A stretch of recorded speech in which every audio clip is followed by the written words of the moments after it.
I stood in front of the glass tower on Fifth Avenue, staring up at the building I'd helped design 15 years ago.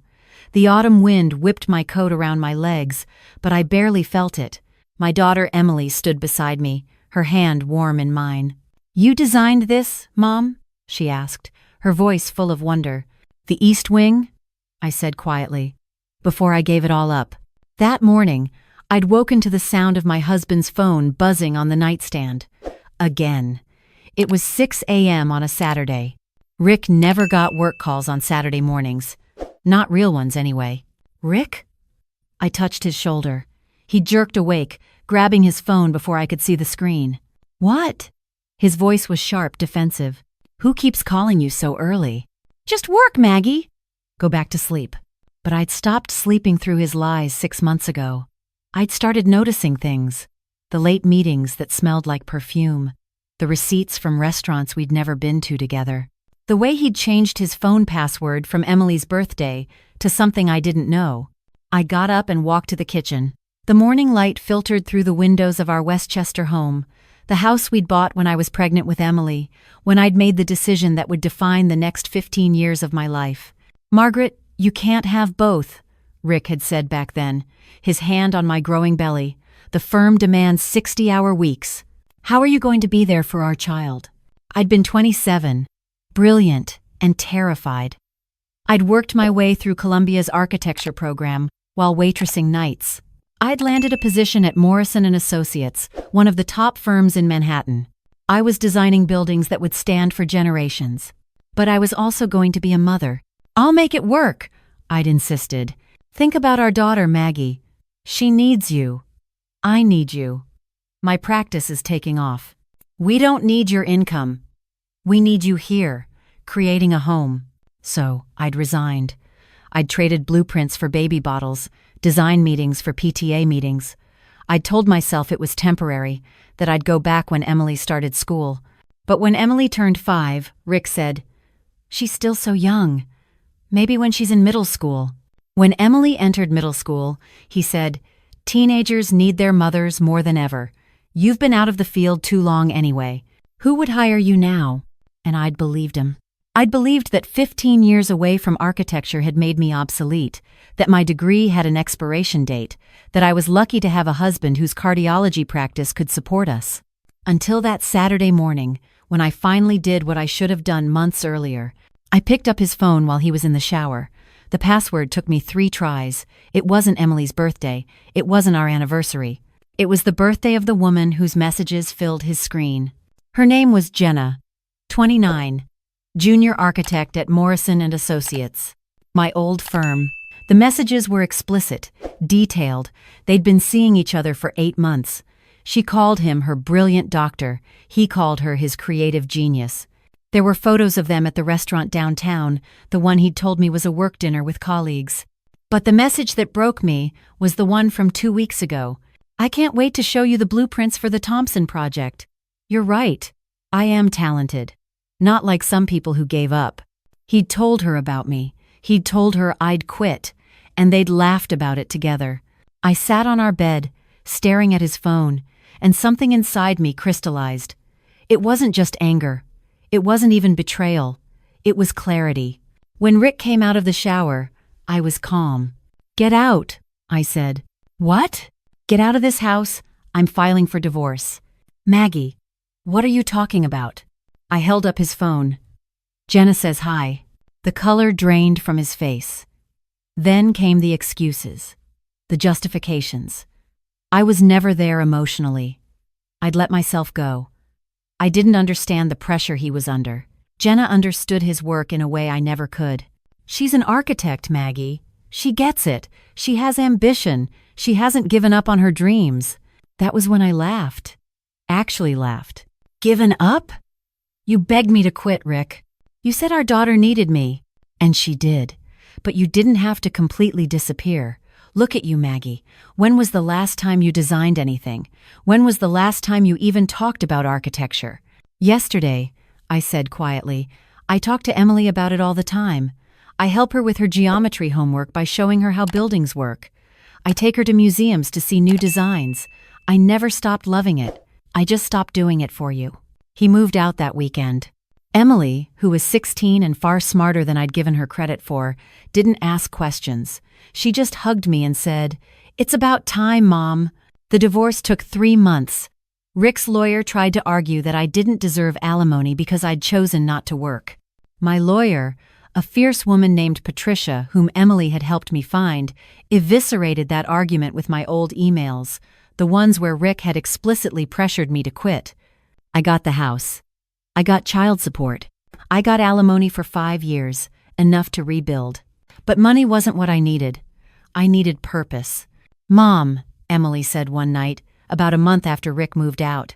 We were eating takeout Thai food in the kitchen. "What are you going to do now?" "What do you mean?" "Dad's gone. I'll be in college in 2 years. What are you going to do with your life?" I looked at my daughter, this incredible human I'd raised, and realized I didn't have an answer. "I don't know, sweetie." She pulled out her laptop and turned it toward me. On the screen was the Morrison & Associates website, the careers page. "They're hiring," she said. "Senior architects, junior architects, even interns." "Mom, you're only 42. You're not dead." "Emily, I haven't worked in 15 years. No one's going to hire me. Have you even tried?" I hadn't, because Rick's voice was still in my head, telling me I was too old, too rusty, too obsolete. But Emily's voice was louder. That night, I opened the closet in the guest room, where I'd stored my old portfolio. 15 years of dust covered the black leather case. Inside were renderings, sketches, photographs of buildings I'd designed before Emily was born. They were good, really good. I'd forgotten how good. The next morning, I called Columbia. My old professor, Dr. Chen, was still there, now department chair. I explained my situation, expecting rejection. "Margaret Chen, I remember you," he said. "You were talented. Are you looking to come back?" "I don't know if I can. I've been out of the field for 15 years. So, architecture isn't a sprint. It's a marathon. Come in. Let's talk." We met for coffee the next week. Dr. Chen brought a colleague, a woman named Sandra who'd restarted her career at 45 after raising 3 kids. "The field has changed," Sandra told me. "Software, sustainability standards, new materials. But the fundamentals? Those don't change. And you have something young architects don't." "What's that?" "You've lived in the buildings you'll design. You know what families need. You understand how people actually use space. That's invaluable." They convinced me to take a continuing education course, just one, to test the waters. AutoCAD had evolved. I needed to learn the new software. I enrolled in a night class, driving into the city twice a week while Emily did her homework at Starbucks, waiting for me. The first class, I was the oldest student by 20 years. I felt ancient. But when the professor started talking about spatial relationships, about light and shadow, about the poetry of structure, everything came flooding back. I wasn't rusty. I was dormant. And dormant things can bloom again. 3 months later, I'd completed the course. 6 months later, I'd updated my entire portfolio, mixing old work with new designs I'd created just to prove I still could. I'd entered a competition for a community center redesign and placed 3rd out of 200 entries. Emily posted about it on her social media.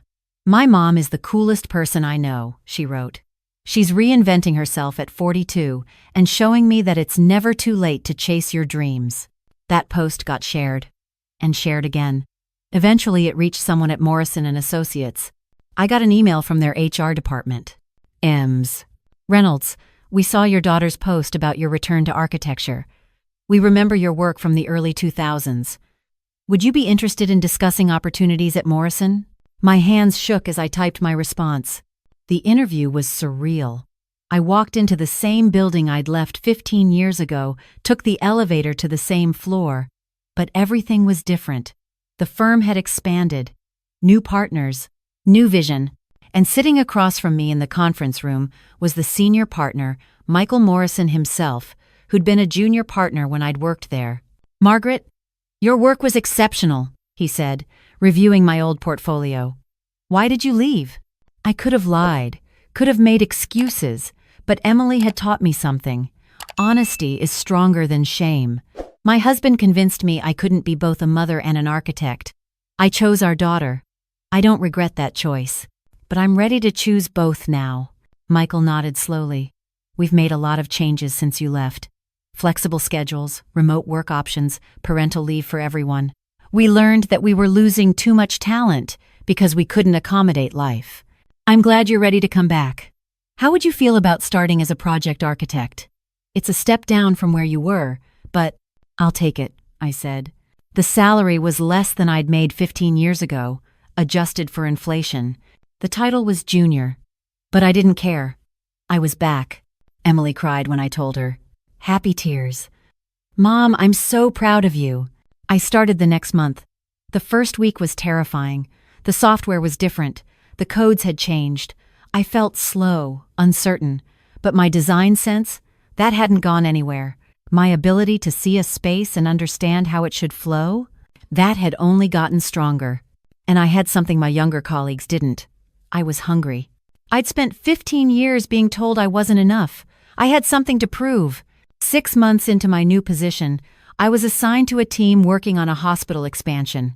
The lead architect was competent but uninspired. The designs were functional but cold. Hospitals don't have to feel like institutions, I said in a meeting. Patients are healing. They need light, nature, warmth. What if we incorporated more windows here, a courtyard there, natural materials instead of industrial? My suggestions were adopted. The client loved them. The project won an award. Michael Morrison called me into his office. Margaret, you've exceeded every expectation. I'm promoting you to senior architect, effective immediately. You'll lead your own teams. That night, Emily and I celebrated with champagne for me, sparkling cider for her. Mom, you did it, she said, raising her glass. We did it, I corrected. I couldn't have done this without you. She smiled. Dad called me yesterday.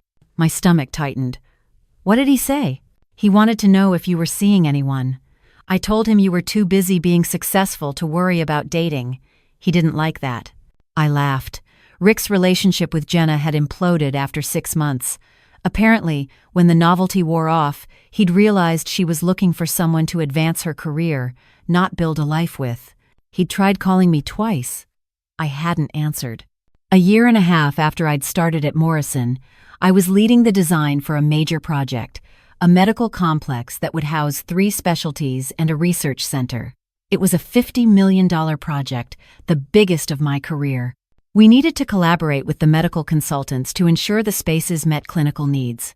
Michael scheduled a meeting with the cardiology group that would occupy the 3rd floor. I walked into that conference room with my team, my tablet loaded with our preliminary designs, and stopped dead. Sitting at the head of the table was Rick. His eyes widened when he saw me.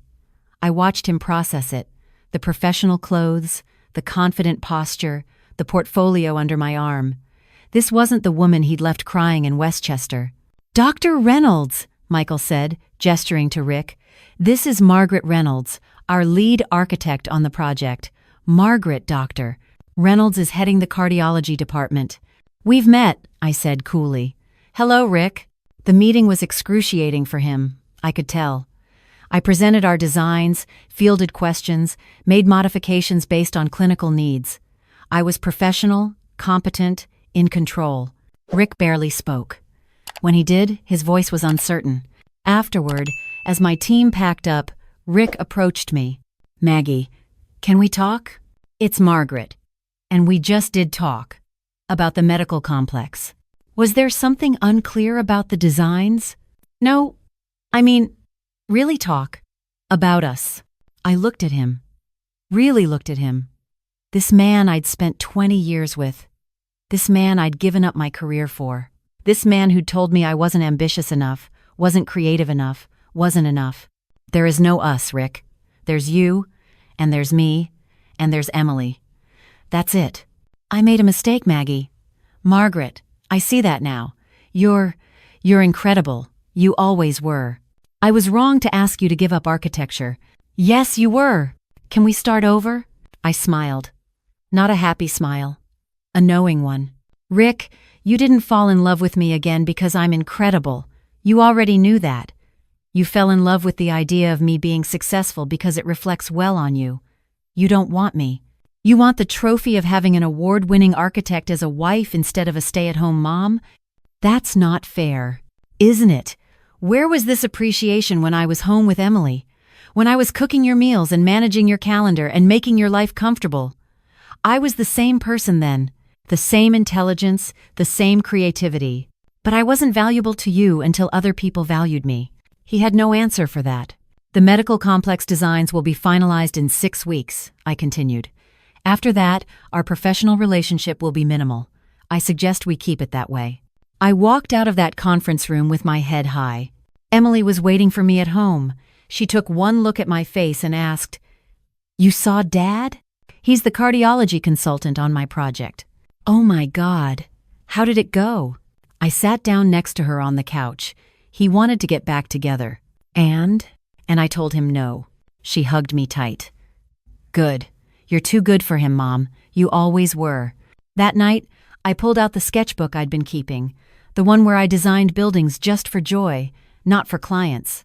I'd been working on something special, a design for a women's center, a place for women restarting their careers, their lives, their dreams. I'd been thinking about submitting it for a grant, maybe making it real. Emily looked over my shoulder. Mom, this is beautiful. You should do it. It's ambitious. It might not work. You're ambitious, Mom. And that's a good thing. Stop letting Dad's voice in your head tell you otherwise. She was right. My daughter, 16 years old and wiser than I'd been at 40, was right. I submitted the design. 3 months later, I won the grant. 6 months after that, ground broke on the Margaret Reynolds Center for Women in Transition. At the opening ceremony 2 years later, I stood at the podium looking out at the crowd. Emily was in the front row, about to start her freshman year at Columbia, studying architecture. Michael Morrison was there, Dr. Chen, Sandra, my old classmates who'd stayed in touch. Rick was not invited. This building represents something important, I said into the microphone. It represents the idea that it's never too late to start again. That giving up your dreams for someone else doesn't have to be permanent. That 15 years, or 20, or 30, doesn't mean you've missed your chance. It just means you're starting from a different place, with different wisdom. The applause was thunderous. After the ceremony, as I stood next to Emily looking up at the building with my name on it, my daughter squeezed my hand. I'm proud of you, Mom. I'm proud of us, I said. You reminded me who I was. You gave me the courage to try again. You gave me an example to follow. You showed me that women don't have to choose. We can have it all.